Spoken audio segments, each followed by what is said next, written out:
Topik bahasan kita pada video kali ini adalah dualisme gelombang partikel, radiasi benda hitam, fisika kelas 12. Kita akan bahas dulu konsep dari dualisme gelombang partikel yang menyatakan bahwa cahaya dapat berperilaku sebagai partikel dan juga sebagai gelombang. Nah, teori fisika klasik yang menganggap bahwa cahaya merupakan gelombang ternyata tidak dapat menerangkan spektrum radiasi benda hitam, teman-teman. Ada beberapa hal yang perlu kita ketahui terkait radiasi benda hitam. Di antaranya, benda-benda yang berpijar ini akan memancarkan energi dalam bentuk gelombang elektromagnetik.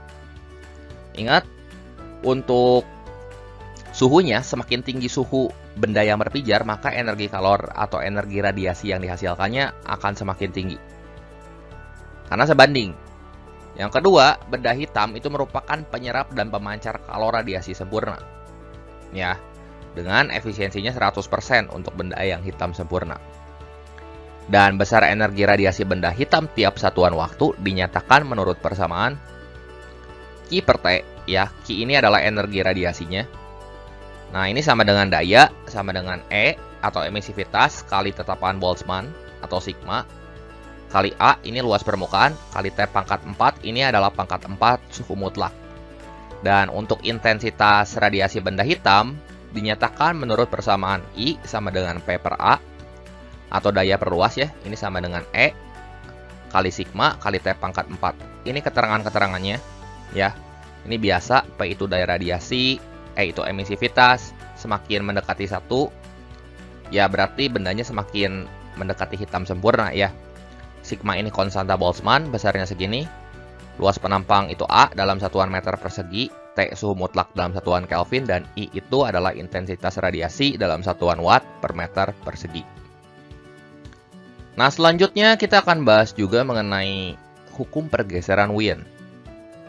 Nah, untuk hukum pergeseran Wien, ini berbicara mengenai spektrum radiasi benda hitam yang merupakan gambaran dari gelombang elektromagnetik yang dipancarkan oleh benda hitam itu sendiri.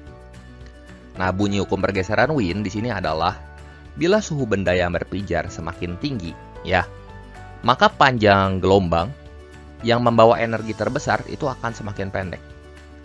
Nah, singkatnya, suhu mutlak itu berbanding terbalik dengan lambda maksimum, teman-teman. Nah, secara matematis, hukum pergeseran Wien dinyatakan menurut persamaan lambda max kali T ini sama dengan C, di mana lambda max ini adalah panjang gelombang minimum yang membawa energi terbesar atau pada intensitas maksimum. T itu merupakan suhu mutlak dalam satuan Kelvin, dan C itu tetapan Wien yang besarnya adalah 2,898 kali 10 pangkat negatif 3 meter Kelvin. Nah, berikut ini merupakan grafik intensitas dan panjang gelombang. Nah, teman-teman perhatikan nih pada grafik ini. Semakin ke atas ini suhunya semakin tinggi, ya. Kalau suhunya makin tinggi, ya panjang gelombangnya tentu akan semakin rendah. Untuk frekuensi, intensitas sama energi ini akan ngikutin sama suhu mutlaknya, ya. Jadi makin ke atas ini makin tinggi. Yang beda itu hanya panjang gelombangnya. Jadi cara gampang untuk mengingat grafik hubungan antara intensitas dan panjang gelombang, teman-teman perhatikan bahwa yang beda sendiri itu hanya lambdanya, ya. Karena lambda ini berbanding terbalik dengan suhu. Berarti dia berbanding terbalik dengan semua ini. Frekuensi, intensitas, sama energi. Nah, supaya lebih jelas, langsung aja mari sama-sama kita simak beberapa contoh-contoh soal berikut, ya. Oke, kita coba contoh soal yang pertama. Radiasi kalor benda hitam mempunyai grafik antara E atau energi dan lambda di sini, ya, panjang gelombang seperti pada gambar. Perhatikan hubungan-hubungan berikut. Nah, pernyataan yang benar ditunjukkan oleh hubungan yang mana aja. Kita cek satu-satu. Yang pertama, E1 kali T1 lebih dari E2 kali T2. Nah, teman-teman perhatikan bahwa E1 ini letaknya di atas E2, kan? Jadi jelas E1 lebih besar dari E2. Dan T1 juga letaknya di atas T2 di sini. Jadi, besar ketemu besar, ya tentu akan lebih besar dari E2 yang lebih kecil saat kita kalikan dengan T2 yang lebih kecil dari T1, gitu. Ya, jadi pernyataan yang pertama jelas pasti benar, gitu. Pernyataan yang kedua, T1 kurang dari T2. T1 letaknya di atas T2. Ya, jelas aja pasti T1 harusnya lebih dari T2. Sehingga pernyataan yang kedua benar atau salah? Ya, salah ya. Pernyataan yang ketiga, lambda 1 per lambda 2 sama dengan T2 per T1. Nah, dari hukum pergeseran Wien, lambda itu sama dengan C per T. Artinya panjang gelombang itu berbanding terbalik sama suhu mutlak.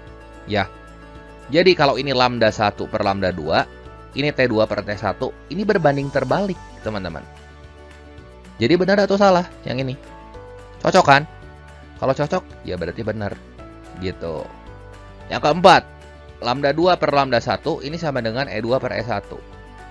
E itu adalah energi yang rumusnya Hc per lambda. Dan energi ini berbanding terbalik juga sama panjang gelombang. Ya.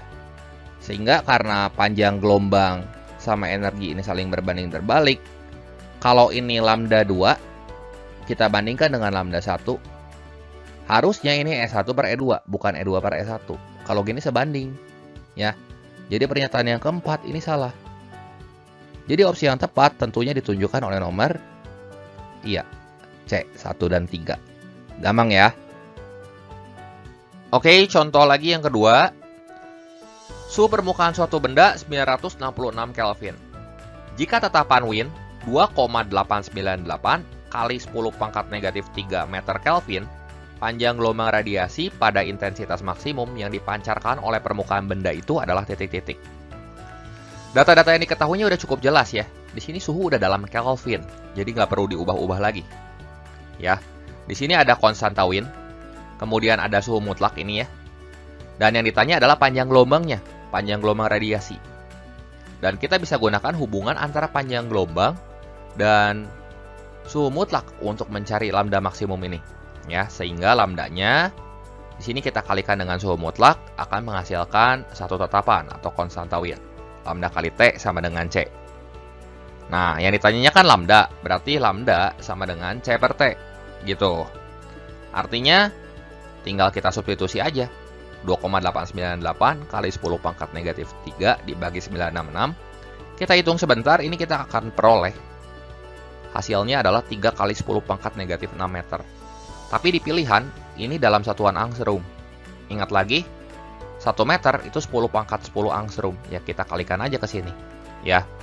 Jadi 3 kali 10 pangkat negatif 6 kali 10 pangkat 10 ya 3 kali 10 pangkat 4 kan ya. Sehingga kita dapat simpulkan opsi yang tepat itu adalah yang C tentunya. Oke, contoh lagi yang ketiga. Suhu permukaan matahari adalah 5800 Kelvin dan puncak panjang gelombang dalam radiasinya itu adalah 5 nanometer. Jika sebuah bintang memiliki puncak panjang gelombang 4 nanometer, maka suhu permukaan bintang itu adalah titik-titik. Nah, data-data yang diketahui di soal di sini cukup jelas ya. Yang pertama ada suhu dari permukaan matahari, itu 5800 Kelvin. Kemudian puncak panjang gelombang matahari itu 5 nanometer dan puncak panjang gelombang bintang ini 4 nanometer. Nah, untuk menentukan suhu permukaan bintang atau TB, kita dapat gunakan hukum pergeseran Wien di sini. Yaitu lambda kali T, ini sama dengan C. C kan konstanta Wien, besarnya pasti sama. Jadi dengan kata lain, lambda max kali T untuk matahari akan sama dengan lambda max kali T untuk bintang. Jadi kita bisa tulis seperti ini. Ya, lambda MTM sama dengan lambda B TB.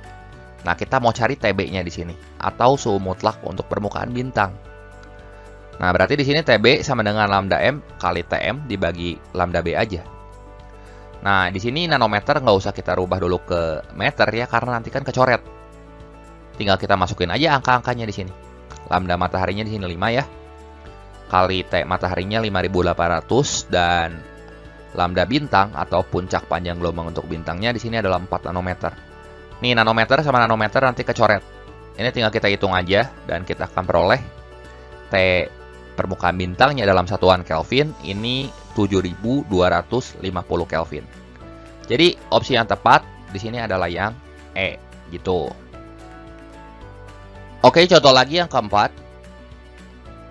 Suhu permukaan matahari adalah 1727 derajat Celcius dan jari-jarinya 5 kali 10 pangkat 5 km. Nah, bila matahari dianggap hitam sempurna, maka hitunglah yang A, intensitas radiasi yang dipancarkan B. Daya radiasi yang dipancarkan. Dan C. Energi radiasi yang dipancarkan dalam satu hari. Data-data yang diketahuinya di sini jelas. Nah, suhu permukaan mataharinya kan masih dalam satuan Celcius. Kalau kita ubah ke Kelvin, kita tambah aja 273. Ingat, harus suhu mutlak ya. Jadi ini 2000 Kelvin. Jari-jarinya ini masih dalam satuan kilometer. Ya, jadi kalau kita rubah ke meter, kita kali 10 pangkat 3 aja. Jadi R-nya 5 kali 10 pangkat 8 meter. Emisivitasnya 1 karena mataharinya dianggap hitam sempurna. Dan konstanta Boltzmann ini kita harus tahu ya, segini. Satu hari itu 86.400 second. Nah, kita udah punya data-data berikut ini. Sekarang kita mau cari intensitas radiasi yang dipancarkannya. Nah, kita bisa gunakan rumus I sama dengan E, emisivitas, kali sigma, kali T pangkat 4. Kita udah punya kan data-datanya semua. E-nya ada, sigmanya juga ada, T-nya ada. Jangan lupa nanti pangkatin 4. Substitusi aja ke sini semua, seperti ini ya. Nah, yang ini T-nya 2000 Kelvin. Ya, kita buat jadi 2 kali 10 pangkat 3, kita pangkatkan 4. Nah, ini tinggal dihitung aja ya. Tinggal matematik aja sebentar. Nih, kalau kita hitung, kita akan peroleh hasilnya 90,72 kali 10 pangkat 4 watt per meter persegi. Nah, sekarang kita mau menghitung daya radiasi. Kita udah punya intensitasnya di sini. Ya, gampang aja, kita gunakan hubungan I sama dengan P per A. A-nya itu apa? Luas permukaannya. Karena diketahui jari-jari, maka luas permukaan dari matahari kita anggap sebagai luas permukaan kulit bola, ya.